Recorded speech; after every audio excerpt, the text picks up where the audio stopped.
Assalamualaikum warahmatullahi wabarakatuh. Bismillah, walhamdulillah, wassalatu wassalam ala rasulillah wa ala alihi wa sahbihi wa mawalah wa la hawla wa la quwata illa billah. Amma ba'du, rabbi ishrah li sadri wa yassir amri wa hlul 'uqdatam min lisani yafqahu qawli. Selamat datang Narabala Kiswa, kajian siniar dan dakwah. Alhamdulillah, kita melanjutkan kajian kita dalam program reguler yang akan mengupas tuntas satu buah kaidah fikih yang masuk dalam kategori kaidah umum al-aghlabiyah. Kita akan membahas pada nomor urut yang ke-17 yang kemudian diterjemahkan oleh Mas Rizal dengan terjemahannya pertanyaan, terulang dalam jawaban. Ini ada komanya, ada simbolnya, nanti kita tanyakan apa maksud dari simbol ini. Kepada Mas Rizal nanti bisa menjelaskan bagaimana syairnya, kemudian dalilnya, contohnya, pengecualian dan yang lain-lainnya. Dipersilakan Mas Rizal. Terima kasih Mas Atung. Assalamualaikum warahmatullahi wabarakatuh. Waalaikumsalam warahmatullahi wabarakatuh. Sebelum kita mulai, seperti biasa kita buka dengan baca suratul Fatihah. Semoga yang kita kaji membawa manfaat, barokah fiddin wa dunyal akhirah. Amin. Al-Fatihah. Bismillahirrahmanirrahim. Alhamdulillahirabbil alamin. Iyyaka na'budu wa iyyaka nasta'in. Shiratal ladzina an'amta 'alaihim ghairil maghdubi 'alaihim. Bismillahirrahmanirrahim. Kita sampai di kaidah ke-17. Nah, ini narabala semuanya. Kalau ingin mendapatkan materinya nanti bisa di-download di bawah ini. Kita sampai kaidah ke-17 yang berbunyi as-su'alu mu'adun fil jawab. Pertanyaan itu terulang kembali di dalam jawaban. Artinya konsekuensi hukum yang ada di dalam jawaban itu terkait dengan bunyi pertanyaannya. Seakan-akan sehingga pertanyaan itu muncul di dalam jawaban. Nah, apakah yang dimaksud dengan pernyataan itu? Nah, kita baca nazomnya. Nah, kita kasih judul Rojaul Fakir Ayyustajab. Harapan orang fakir agar permohonannya diijabah. As-su'alu mu'adun fil jawab. Kita langsung ke kaidahnya saja. Bismillahirrahmanirrahim. Nah, ini bunyi kaidahnya. Kita hanya punya satu kaidah untuk hanya punya satu bait puisi untuk kaidah yang ke-17 ini. Nah, nanti kaidah berikutnya sudah mulai banyak lagi ya. Nah, ini satu kaidah kita baca al-qaidah wal manzumah. Al-qaidah as-sabi'ah asroh, kaidah yang ke-17 as-su'alu mu'adun fil jawab. Pertanyaan terulang dalam jawaban. Bismillahirrahmanirrahim. Tsummas su'alu indahum mu'adu qul fil jawabi hasbama afadu. Petuah para fuqaha tentang pertanyaan. Katakanlah, ia terulang dalam jawaban. Nah, ini bunyi kaidahnya. Sekarang kita masuk langsung ke aplikasinya. Nah, dalam hal ini ada dua poin penting ya. Ada as-su'al dan ada jawab. Nah, ini tanda panahnya terhubung. Artinya apa? Jawaban dan pertanyaan itu nyambung terhubung. Nah, kita lihat contohnya. Contoh pertama. Falau qila lahu atallaqta zaujatak. Nah, kalau contohnya tentang talak saya nggak berani ke Mas Atung gitu ya. Imajinatif saja. Ada orang misalkan ditanya, apakah Anda menceraikan istrimu? Nah, kalau pertanyaan ini ala wajhil istighbar, pertanyaan yang sifatnya informatif artinya minta diberitahu. Ya, minta informasi. Atau yang kedua, ala wajhil iltimasil insya. Iltimasil insya itu permintaan, ya, permohonan. Nah, ini akan punya konsekuensi hukum yang berbeda. Nah, apakah jatuh talak atau tidak? Nah, kalau ala wajhil istighbar, kalau pertanyaan itu sifatnya informatif, minta informasi, qala na'am, kemudian laki-laki itu menjawab iya, maka kana iqroron bihi, maka itu adalah ikrar. Kenapa? as-su'alu mu'adun fil jawab. Jadi gini, kira-kira gini, kalau saya ditanya Mas Atung, kalau saya nanya Mas Atung, udah makan belum? Kalau Mas Atung menjawab sudah, nah itu berarti pertanyaannya diulangi lagi di jawaban. Iya, saya sudah makan.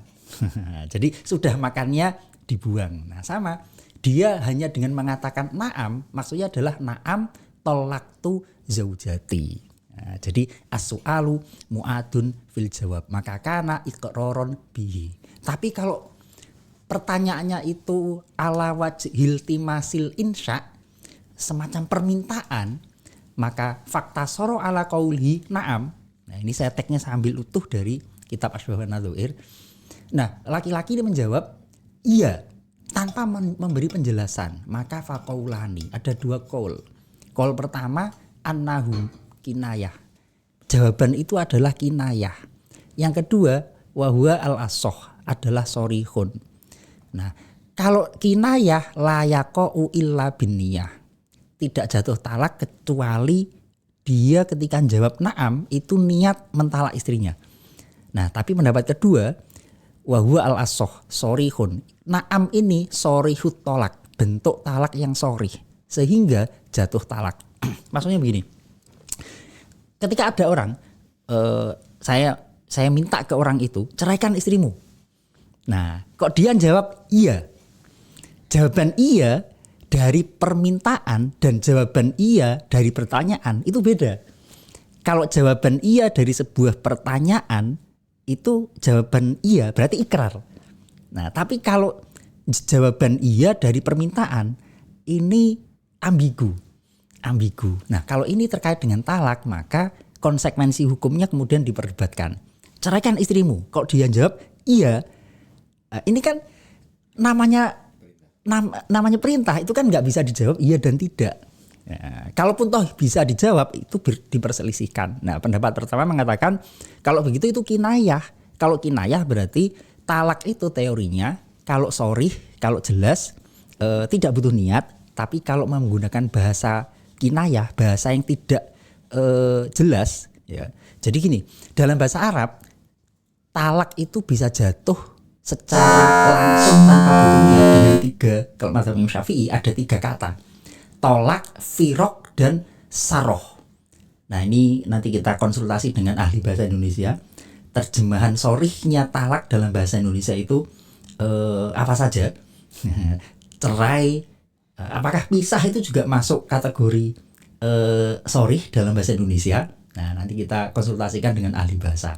Kalau dalam bahasa Arab ada tiga kata: tolak, firok, dan saroh. Kalau tiga kata ini terucap dari seorang suami disampaikan kepada istrinya, niat atau tidak niat menceraikan, maka jatuh talak. Contoh yang pertama. Contoh yang kedua, walau qolat. Nah ini contoh kata pisah yang tidak sorry ya.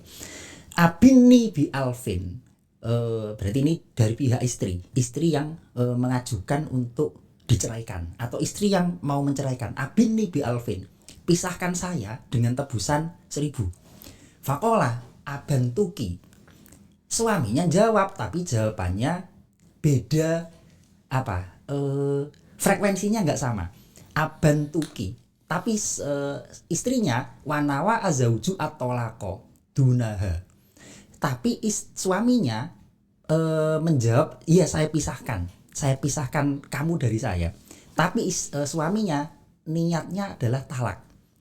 Nah pertanyaannya, kalimat ini ambigunya di sini. Kalau permohonan cerai itu jatuh dari pihak istri disertai dengan sejumlah tebusan, itu namanya khulu, bukan talak. Nah suami menjawabnya iya tapi niatnya talak, ini kan frekuensinya beda. Nah masalahnya redaksinya juga ambigu, redaksinya pakai abini, ya, pakai redaksi yang ambigu. Nah ini juga nanti kita konsultasikan dengan ahli bahasa di Indonesia ya. Nah fawajhani, kalau seperti ini ada dua pendapat. Pendapat pertama layaqau at-tolak, tidak jatuh talak. Kenapa? Li'anna kalamahu jawabun an su'aliha, fakana su'al mu'adun fil jawab. Nah nggak jatuh talak. Kenapa? Karena soal itu dikembalikan, mengulang lagi pertanyaannya, jawaban mengulang pertanyaan. Wahia lam yujad minha al-qabul, enggak ada penerimaan.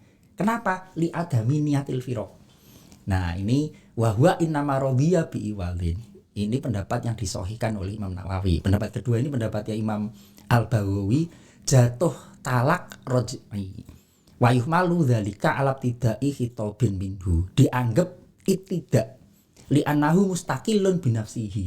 Karena kalau frekuensinya beda, berarti apa yang disampaikan oleh suami itu kan ibtida', pernyataan yang terpisah. Karena enggak nyambung. Nah, jadi begini, ini antara huluk dengan nanti kita bahas lah apa itu huluk ya, antara huluk dengan talak. Nah, ini ambigu. Ada dua kaul. Nah, kira-kira ini kalau di pengadilan agama, kira-kira hakimnya ikut Imam Nawawi atau ikut Imam Al-Baghawi kalau begini ya. Nah, ini butuh pembahasan ini ya. Wa min furu'il qaidah. Di antaranya adalah masa ilul ikrari kulliha. Terjadi di semua masalah ikrar. Nah, contohnya idza qala li indaka kadza faqala na'am, atau sebaliknya laisa alaika kadza faqala ajal. Iya, fi surataini fa huwa iqrarun bima sa'alahu anhu. Gini, saya ngomong ke Mas Atung punya utang saya 10 juta ya. Kalau Mas Atung jawab iya, maka iyanya Mas Atung itu sebenarnya ada kalimat yang diulang. Ada kalimat pertanyaan yang diulang. Iya, saya punya utang. Atau sebaliknya, Mas Atung nggak punya utang ke saya ya. Kalau Mas Atung jawab iya, maka berarti iya tidak punya utang. As-su'alu mu'adun fil jawab. Sehingga sebenarnya di akad nikah itu cukup qabil tuh ya. Nggak perlu qabil tuh nikahaha wa tazwijah, karena sigot ijabnya itu sudah lengkap. Cukup dijawab dengan qabil tuh aja udah selesai sebenarnya. Cuma kadang di beberapa kasus qabil tuh saksinya juga ya ngaji fikihnya setengah ya. Sah. Nggak sah, kurang lengkap. Ya itu udah sah itu ya. Karena qabil tuh sendiri itu sudah mengandung pengulangan dari pertanyaan. Dalam konteks sigot akad berarti ijab. Sehingga qabulnya juga terulang permintaan dari ijab. Nah, ini contoh di masalah ikrar. Nah, contoh berikutnya. Nah, ini kalimat yang agak ambigu. Lauqala li alaika mi'atun faqala illa dirhaman. Mas Atung punya utang saya 5 juta ya. Terus Mas Atung jawab kecuali 1 juta. Nah, tanpa menyebut iya saya punya utang 5 juta iya saya punya utang 4 juta.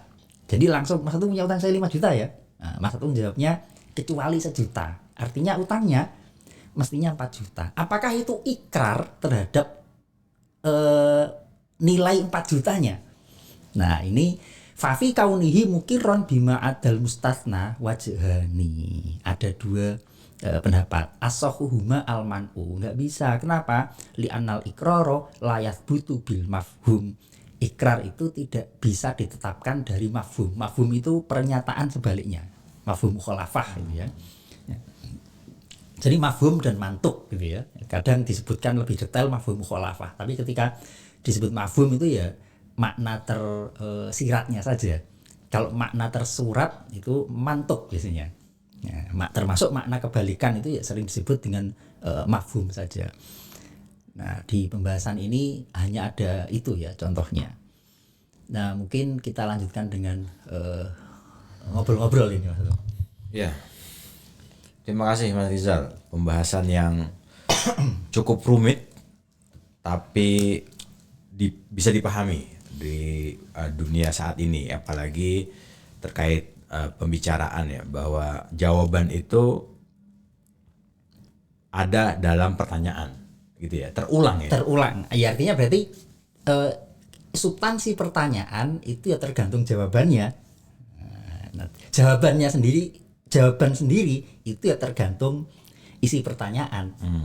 Jadi udah makan belum? Kok jawabnya sudah, berarti ya sudah makan. Kalau belum berarti ya belum makan. Nggak bisa kita terus iya, nggak kok maksud saya iya itu saya ngiyain yang lain. Ya fikir nggak ya dohirnya nyambungnya ke situ. Jadi betapa jawaban itu punya konsekuensi ikrar ya, pernyataan ya. Meskipun awalnya hanyalah sebuah jawaban dari sebuah pertanyaan. Iya. Tapi ketika itu sudah dijawab, maka konsekuensi yang berlaku adalah itu jadi sebuah ikrar. Jadi sebuah ikrar. Nah, yang dibahas di Asbab an-Nadhu'ir ya, ini adalah ketika tidak sefrekuensi antara pertanyaan dengan jawaban. Nah, ini menjadi rumit akhirnya. Apakah bisa mengembalikan pertanyaan ini ke jawaban sementara nggak nyambung? Contohnya? Contoh tadi itu suaminya menjatuhkan istrinya minta minta diceraikan oleh suaminya dengan tebusan. Nah, itu khulu sebenarnya. Cuma suaminya jawabnya, iya saya ceraikan. Udah gitu aja. Nggak niat khulu, nggak niat mengiyakan jawaban istrinya. Nah, ini kan berarti dua hal yang berbeda. Istri menghendaki khulu, suami menghendaki talak biasa. Nah, ini mana yang dipakai? Nah, itu yang tadi diperdebatkan. Karena konsekuensi hukumnya berbeda ya. Khulu itu perceraian yang diajukan oleh pihak istri, bukan oleh pihak suami. Dan ini harus diproses di pengadilan. Penyebabnya biasanya ini, kalau kasusnya itu dulu zaman Nabi ada ya, Jamilah namanya, sowan ke Nabi, dan unik ya, sowan ke Nabi itu mengadukan, bagus ya, menyampaikan Nabi, suami saya tuh orangnya baik, akhlaknya bagus, agamanya bagus, cuma saya khawatir saya nggak bisa berbakti ke suami saya. Nah, saya pengen pisah. Solusinya gimana? Nah, ini banyak ulama mengatakan ini adalah awalul khulu fil Islam. Peristiwa khulu pertama dalam Islam. Solusinya gimana ya Allah? Solusinya apa ya Rasulullah? Nabi memberikan solusi dulu maharnya apa? Ya udah balikin. Sesuai maharnya. Sesuai mahar. Nah, ini nanti ulama berdebat lah berapa nilainya. Tapi di hadis itu kira-kira seperti itu. Ya ada tebusan. Jadi sebenarnya kan akad nikah itu kan akad mirip akad jual beli ya. Jadi mohon maaf, mahar itu kan sebenarnya nilai harga perempuan. Ya, ini mohon maaf ya, jangan ditelan mentah-mentah gitu aja. Makanya di dalam bab sodak itu kan semakin tinggi status sosial perempuan, semakin tinggi pula nilai maharnya. Jadi itu memang harganya gitu ya, dalam tanda petik ya. Nah, ketika istri pengen melepaskan hak suami untuk atas alat vitalnya, atas dirinya, maka caranya ya dengan mengembalikan, menebus diri. Harga saya berapa saya balikin. Maka setelah harga saya balikin, Anda nggak berhak lagi atas saya. Ya, kira-kira logika dagangnya begitu. Nah, itu akhirnya Nabi dulu, dulu saya mas kawinnya kebun. Kalau di Arab kan begitu ya, di Indonesia seperangkat alat sholat itu. Nah, terus sana dikembalikan. Nah, dan yang menarik, Nabi juga nggak mencari-cari, emang kenapa suamimu, emang kenapa, enggak gitu, udah pokoknya nggak cocok, sudah nggak kepo lah ya, nggak usah kepo juga. Ya, kita ada lah contoh ya, ada artis udah cerai tapi tetap enggak kok suami saya baik, ya itu bagus, itu aib masing-masing pasangan udah ditutup rapet. Nah, udah habis itu pisah. Nah, status pisahnya ini talak roj'i, statusnya. Bisa rujuk lagi? Nggak bisa. Oh, nggak bisa. Kok roj'i, maaf. Talak bainunah sugro. Nah, ini bedanya kalau suami yang menjatuhkan talak ke istri, nanti di pengadilan tergantung keputusan pengadilan ya. Kalau keputusannya talak berarti ada hak rujuk dari pihak suami. Tapi kalau dijatuhkan hulu, suami tidak punya hak rujuk. Karena statusnya talak bain tapi bainunah sugro. Masih bisa balik tapi dengan cara akad nikah baru. Jadi kalau cerai itu kan, kalau talak selama masa iddah belum habis itu statusnya roj'i ya. Kecuali kalau yang sudah ketiga maka langsung bain. Nah, kalau masa iddahnya belum habis itu roj'i. Ketika masa iddahnya habis maka statusnya sudah bain tapi sugro. Nggak bisa rujuk tapi bisa balik lagi melalui akad nikah baru. Tapi kalau bainunah kubro nggak bisa. Bisa nikah lagi kalau istrinya ini dinikah oleh Orang lain dulu, namanya muhalil itu ya. Muhalil. Tapi nggak boleh tawatuk bahasa fikihnya. Nggak boleh kompromi. Nggak boleh kompromi, harus natural. Harus natural. Nah, ini kan di sini contohnya ini tentang selain talak itu tadi tentang piutang utang lah ya. Utang. Ya. Selain contoh itu ada lagi nggak Mas? Sebenarnya di semua hal ikrar ya itu kepake kaidah ini ya. Contoh sederhana makan itu tadi ya. Atau maksud tadi tadi yang adzan Mas Atung. Iya. Berarti ya iya yang adzan saya. Siapa yang presentasi tadi Mas Uud? Enggak. Berarti enggak. Yang presentasi bukan saya. Ini rumus dasar sebenarnya ya. Obrolan gitu. Ini ya logika kebahasaan ya. Logika Termasuk kebahasaan. juga dalam hal mungkin pemberian hadiah kali ya. Tanah yang di sana saya hadiahkan buat Mas Rizal. Ya. Nah, kalau itu masuk gitu nggak? Kalau itu kan sigot satu pihak itu hibah. Bukan pertanyaan ya? Bukan butuh pengakuan. Atau gini, pertanyaannya gini. Mas Rizal menghibahkan tanah yang di sana buat saya ya? Nah, kalau saya jawab iya, berarti ikrar itu. Berarti yang sana benar punya saya, jadi punya saya. Saya punya Mas Atung. Matur suwun. Untungnya nggak punya tanah. Oke. Nah, sebenarnya saya punya pertanyaan, Mas. Di sini kan jawaban pertanyaan ya, itu hanya sebagai kata. Tadi ada naam, ada bala, ada ajal gitu. Ya. Nah, kalau yang ditanyai dia menjawabnya adalah anggukan kepala, tidak ada kata-katanya, itu masuk ikrar ini juga. Itu nanti ini. Kalau dia orangnya nggak tuna wicara, nggak bisa ngomong, berarti isyarat dia itu. Bagian besar ulama mengatakan iya, kan nggak bisa dia menggunakan lisan, hanya isyarat ya, bahasa isyarat. Tapi kalau dia bisa ngomong kok hanya ngangguk, maka harus dilihat beberapa indikatornya. Anggukannya itu menunjukkan kepada iya beneran atau tidak, terpaksa misalkan, harus dilihat indikator-indikatornya. Jadi harus berupa kata-kata iya dan tidak ya kalau dia normal ya. Kalau pakai bahasa isyarat, maka perlu diperjelas lagi nih. Diperjelas indikatornya. Nah, nanti ada kaidah berikutnya soal itu. Saya jadi ingat gini Mas, ada sebuah anekdot ya. Suatu ketika Gus Dur atau siapa, kayaknya memang Gus Dur atau pelawak di sebuah sandiwara gitu. Dalam sandiwaranya itu dia bilang, nanti saya punya kendaraan ini nanti buat sampean lah gitu. Nah, setelah sandiwara selesai, pertunjukan selesai, si orang yang tadi nagih, mana tadi? Loh, kan tadi kan saya cuma guyon aja.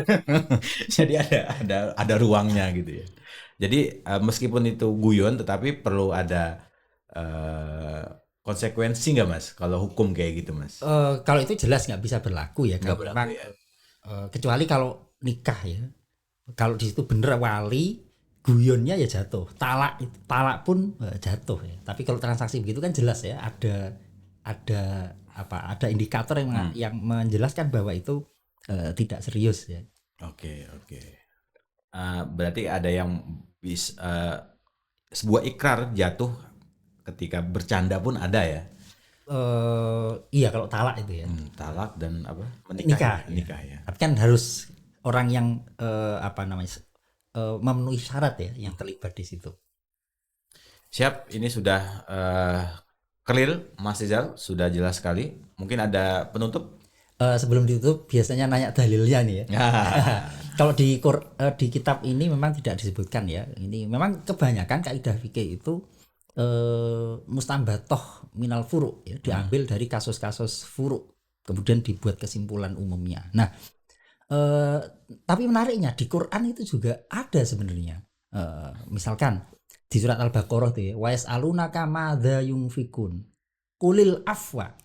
Jadi enggak mengulang yunfikunal afwa, enggak, langsung qulil afwa.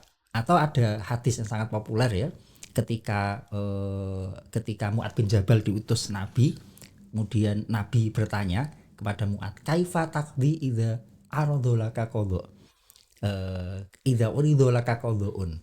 Ketika ada kasus hukum ditanyakan ke Anda, bagaimana Anda menghukumi? Jawaban Mu'ad, akdi bi kitabillah. Saya memutuskan dengan landasan Al-Qur'an. Nah, kalau nggak ada fa'ilam tajid, tanya Nabi, kalau nggak dapat di Quran. Nah, Mu'ad menjawab fabi sunnati Rasulillah. Meskipun mestinya kan lengkap. Fa'ilam ajid fi kitabillah fa'akdi bi sunnati Rasulillah. Mestinya kan jawabannya lengkap begitu. Ya. Nah, di dalam dialog keseharian nggak perlu begitu. Karena otomatis pertanyaan itu akan terulang di dalam jawaban dan itu nyambung. Makanya menjadi rumit ketika jawaban dan pertanyaan itu nggak sefrekuensi. Nah, itu yang dianalisis oleh ahli fikih tadi itu. Ya, terima kasih Mas Dizal. Narabala sekalian, jika masih kurang jelas mungkin bisa catat atau berkomentar di kolom yang tersedia, baik pembahasan yang barusan kita ulas maupun hal-hal yang ada kasuistik di beberapa perbuatan gitu ya, atau beberapa kasus gitu ya. Ya, terima kasih banyak. Semoga bermanfaat buat kita semuanya. Sehat-sehat selalu dan jangan lupa saksikan terus Kiswah, baik itu program reguler, fikir maupun ihsan. Sampai jumpa di episode-episode selanjutnya. Wassalamualaikum warahmatullahi wabarakatuh. Waalaikumsalam warahmatullahi wabarakatuh. Terbangun saat sinar terang rembulan.